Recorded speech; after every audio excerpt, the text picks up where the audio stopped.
Sénégal, ce n'est pas la démocratie qui a amené le nouveau président. Hein. Moi, je veux que ça soit très clair. Hein. C'est le peuple sénégalais qui l'a imposé. Donc, je voudrais vraiment que ça soit clair pour tout le monde. Et récemment, j'ai vu des articles où les gens en sens, oui, voici l'exemple au Sénégal. D'ailleurs, ça montre qu'on peut tout faire sans faire de coup d'État. Mais c'est des histoires. Le Sénégal, ce n'est pas la démocratie qui a amené le nouveau président. Hein. Moi, je veux que ça soit très clair. Hein. C'est le peuple sénégalais qui l'a imposé. Est-ce que c'est la démocratie qui demande d'aller manipuler la justice pour prendre un opposant, le mettre en prison, dissoudre son parti? Ça, ce n'est pas la démocratie. Est-ce que c'est la démocratie qui fait qu'on tue des centaines de citoyens au nom de la démocratie? Ça, ce n'est pas la démocratie. Est-ce que c'est la démocratie qui fait que des gens sont disqualifiés, on les sort et ils n'ont que 9 jours de campagne, alors que la campagne c'est 21 jours? Ça, ce n'est pas la démocratie. Est-ce que c'est la démocratie qui a autorisé ça? Pas du tout. Est-ce que c'est la démocratie qui a autorisé qu'un président, en fin de mandat, modifie la constitution pour se donner du temps de rester quand il veut? Ça, ce n'est pas la démocratie. Mais, on n'a pas entendu les pays occidentaux, on n'a pas entendu la CEDEAO parler. La réalité, c'est que c'est le peuple sénégalais qui a décidé de s'imposer, exactement comme le peuple malien a décidé de s'imposer le 18 août. C'est sous la peur d'être envahi par cette bourrasque du peuple sénégalais qu'ils ont lâché du lest. Et le peuple sénégalais a pris ses droits. Il s'est imposé, il a installé à la tête de l'État quelqu'un que les autres n'attendaient pas. Maintenant, contre mauvaise fortune, ils font bon cœur. Ils viennent nous dire, ah oui, c'est la démocratie qui a fait qu'il est. Ce n'est pas la démocratie. Si c'était la démocratie, pourquoi le président quitte le pays le lendemain? Donc, je dis ça très clairement pour que les Africains comprennent. Parce qu'en Afrique, il suffit qu'on élabore des thèses en Occident, on les véhicule dans les médias, les gens les consomment et tout le monde est d'accord. Ce n'est pas vrai. Au Sénégal, c'est comme au Mali. C'est le peuple qui a imposé sa volonté. Ce n'est pas la démocratie. Il faut que ça soit très clair. Tous les moyens qu'ils appellent la démocratie occidentale, on les a utilisés pour empêcher ce qui est arrivé. On va tuer des citoyens, ça aussi c'est la démocratie. Maintenant, si vous regardez le parallèle, qu'est-ce qui arrive maintenant? Depuis que l'équipe s'est installée au Sénégal, regardez les médias occidentaux. Oui, le PASTEF n'a pas de programme. Est-ce qu'ils vont s'entendre? Est-ce que c'est la même chose qu'il y a eu avec la transition malienne?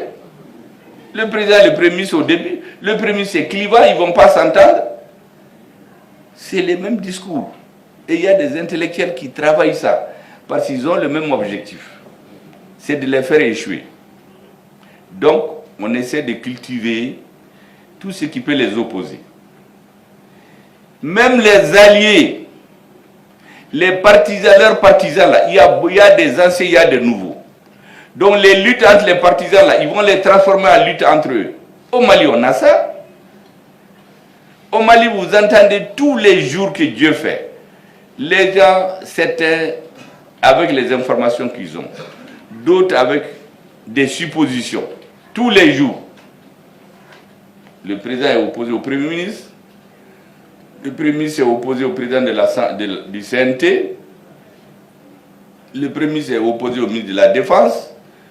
Un jour, on a même dit que le ministre de la Défense a failli gifler le Premier ministre en réunion. Il y a tout. Mais ceux qui véhiculent ces choses-là, souvent c'est des alliés, souvent c'est des nouveaux alliés, c'est-à-dire des gens qui étaient avec eux, mais qui deviennent des alliés aujourd'hui. Souvent c'est les alliés en tout, mais c'est leur analyse. Peut-être même qu'ils ne se trompent pas. Qui se trompent. Mais il appartient à ceux qui dirigent d'avoir la tête froide et se dire qu'ils sont dans le même bateau. Sonko et Faye étaient dans la même pirogue. Le peuple sénégalais les a pris, les a mis dans un bateau. Ce bateau-là, tous ceux qui viennent rentrer là-dedans, doivent les aider à l'amener à bon port. Mais là-dedans, il y a des bagarres entre eux. Certains vont sur qui sont les plus aimés. J'ai dit ici au début de la transition qu'il faut qu'on laisse les peuples maliens choisir d'aller vers de nouveaux horizons. Je l'ai dit le 4 juin 2021, je n'étais pas encore Premier ministre. Et j'avais dit ce jour-là que le jour où on va faire ce choix, les Maliens doivent se préparer à rencontrer des puissants vents contraires, à rencontrer même des cercles de feu. C'est la même chose au Sénégal. Il y a des forces qui vont tout faire pour les faire échouer. Ceux qui ont perdu la voie allaient s'organiser à l'extérieur, à l'intérieur, avec le soutien des puissances dont les gens ont été mélangés par Dieu. Mais ce que je leur dis, il y a leur agenda, il y a l'agenda de Dieu. Dieu qui a fait que ces gens-là sont venus au pouvoir, là. Dieu fera qu'ils vont gagner. Et tous ceux qui vont se mettre contre eux, là, ils vont échouer. C'est comme la transition malienne.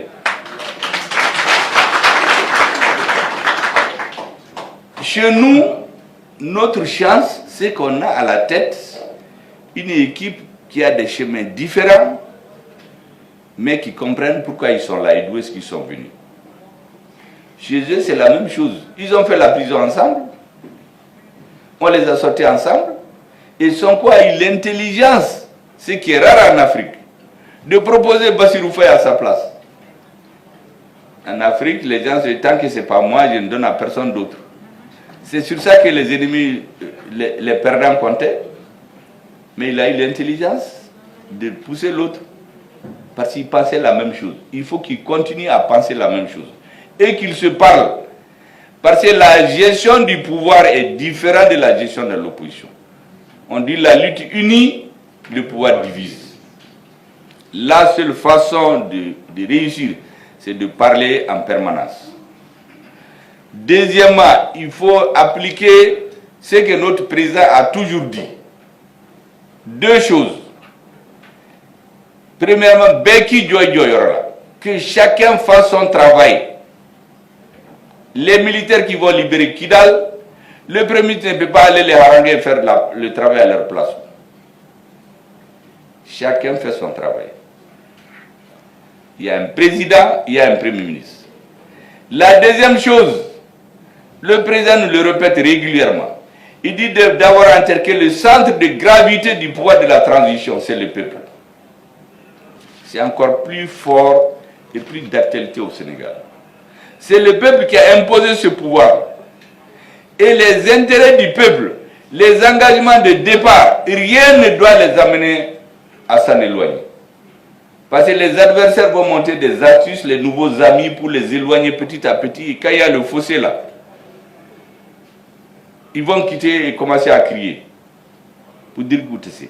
Moi, je voulais faire ce parallèle-là pour que les gens comprennent. Parce qu'il y a des gens paralysés politiquement au Mali, qui n'ont plus rien à dire, qui rebondissent sur le cas du Sénégal pour faire des articles. Ah oui, il y a la démocratie là-bas, notre pays aurait dû être... Chaque pays a son génie. Le Mali a utilisé son génie pour imposer les monnaies bodéons là, parce qu'il fallait que notre pays là, qui était divisé là, qu'on le réunisse. Il a besoin de ces militaires là. Au Sénégal, le peuple a eu son génie comme monnaie bodéon et ils ont des problèmes qui ne sont pas comme au Mali. C'est des problèmes économiques qu'ils ont. Ils ont d'autres problèmes. Chaque peuple a son génie. Certains imposent des militaires parce qu'il y a l'insécurité chez eux. D'autres imposent des gestionnaires. Chaque peuple suit sa voie. L'essentiel, c'est que le pouvoir suive c'est pourquoi il a été élu. Il ne faut pas, une fois installé au pouvoir, commencer à voyager, à aller dans des cabinets, aller dans les grands hôtels et changer d'avis. Si le pouvoir continue dans cette voie-là, tous ceux qui vont s'opposer à ce pouvoir-là, Dieu ne leur donnera pas le chemin. Parce que ce n'est pas par hasard que Dieu a ordonnancé les choses pour que ces gens arrivent au pouvoir. Certainement, il y a des problèmes que Dieu veut régler maintenant.